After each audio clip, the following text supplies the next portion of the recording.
Hey, what's up, my little Tattle Tells, and what's up, Sussex squad? How are y'all doing today? Well, if you are Prince Harry or Meghan Markle, you are gearing up for another legal war. And baby, judging by your record, everybody involved should be a little nervous, because I will say this, Sussex squad.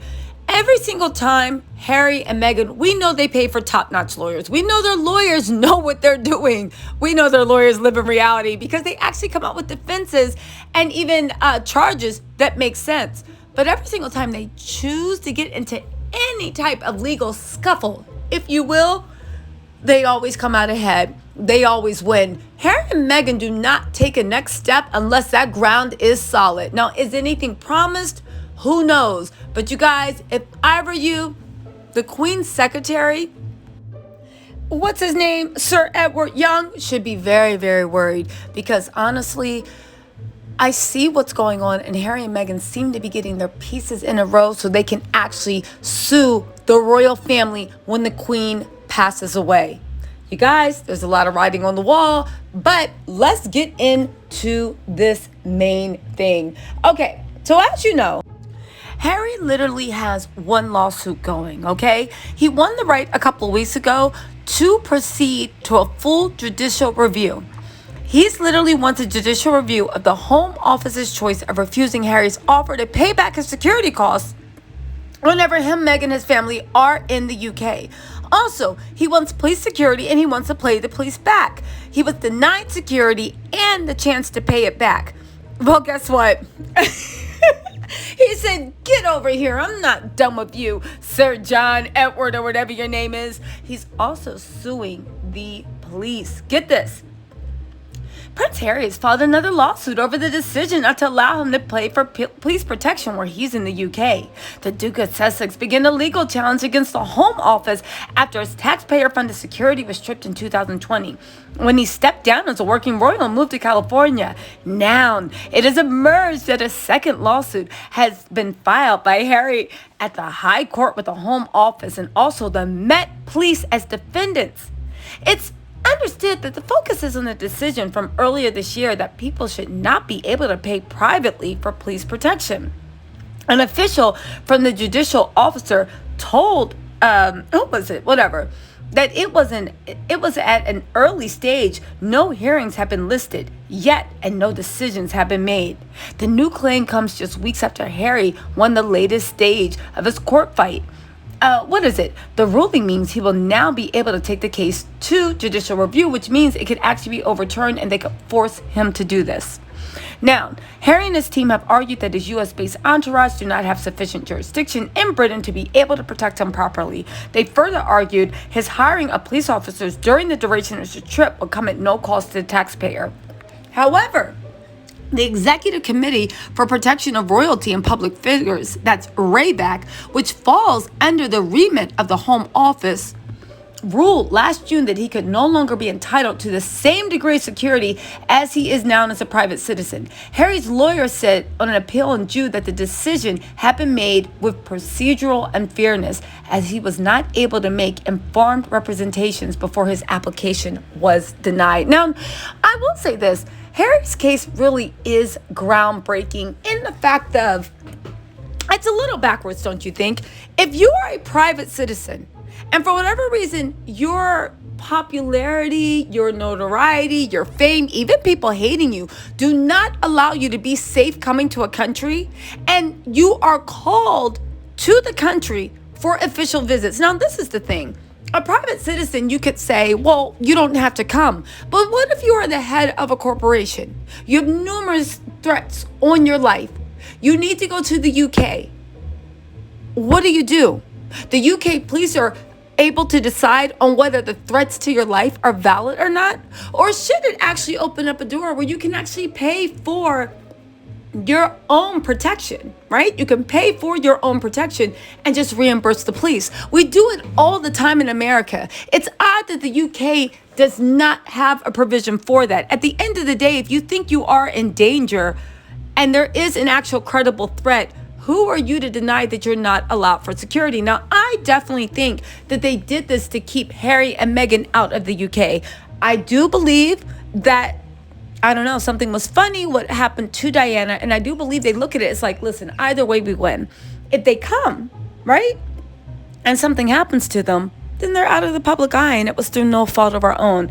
They put themselves in harm's way. If they don't come, that's even better, because now they stay out of the UK. And of course, William and Kate never have to look like two dry, bloated pieces of Waters crackers. I know Kate doesn't, but William and his blowhardness. You see what I'm saying? I think that's how that was all put up. They'd set up a scheme. They thought they could work. Again, this scheme goes up to the highest level. Let's also not forget that this is set to drag the royals and expose them, because Rayback is a secret committee that decides who gets royal protection and who doesn't. They do it purely on their whim. Now, they could look at things like evidence and facts and whatnot, or they could not. Harry is arguing that they have too much discretion. And in his case, they looked at none of the evidence, and people that were not even a part of Rayback. One, decided whether he should have protection, and two, did not even give his full offer to the Metropolitan Police. Who is that person? Well, it's the Queen's private secretary. Harry admits that there's significant tensions between the private secretary. Get this. Prince Harry actually detailed his personal clash with the Queen's private secretary, Sir Edward Young, after the committee decision stripped him from receiving state security. He literally argued that the committee's decision, that's Rayback, the secret one, on his security was not independent, owing to a crucial involvement from members of the royal household. He literally is saying that the Queen's private secretary had no reason to and no right to, but intervened and basically decided and told Rayback that Harry didn't deserve protection. Harry goes on to say that he didn't know at that stage that the royal household was involved at all, and he was told it would be an independent decision. He said that there were significant tensions between them. Again, to me, I hear this. I really honestly do feel that when the Queen does pass away, Harry is going to blow the lid off of this. He keeps accusing them of things that are highly, highly unethical. Let's also not forget that Harry knows where quite a few bodies are buried. If you think this scandal with Prince Charles taking money and Glad hefty trash bags is a lot, let's see what he actually knows about all the dirt of the royal family, the affairs, the mistresses, the evilness, the bombarding, the payoffs, all these things. Let's also not forget that Harry has actually argued that he should have been kept in the loop with regards to the decision-making process, including whether it was appropriate for members of the royal household to have been involved. Again, they're using the same language that they used when it came to Meghan and when it came to everything that was surrounding her bullying charges. I know they came out and they said that everything is going to be kept secret, but I do think that once, again, the Queen passes away, they're going to become more forceful. But let's continue. Let's not forget that Andrew, who is supposed to not be a working royal, does get a degree of protection that is much, much, much more in depth than Prince Harry. Prince Harry's lawyers have argued that Harry inherited security risks at birth for life. He remains sixth in line to the throne, served 2 hours of combat. 2 hours. Served 2 tours of combat during Afghanistan, and in recent years, his family has been subjected to well-documented neo-Nazi and extremist threats. While his role within the institution has changed, his profile as a member of the royal family has not, nor has the threat to him and his family. You guys, let's gear up with this. Let's not forget that it's not promised, but it's been speculated that Harry's memoir is coming out in the fall. This is around the same time the Cambridges want to come to Boston and embarrass themselves. You know what? I feel like everybody should troll them and bring pegs to the rally and hold them up when they when they speak. Here. All hell, the prince, the pogo stick, and also the Duchess of Tights.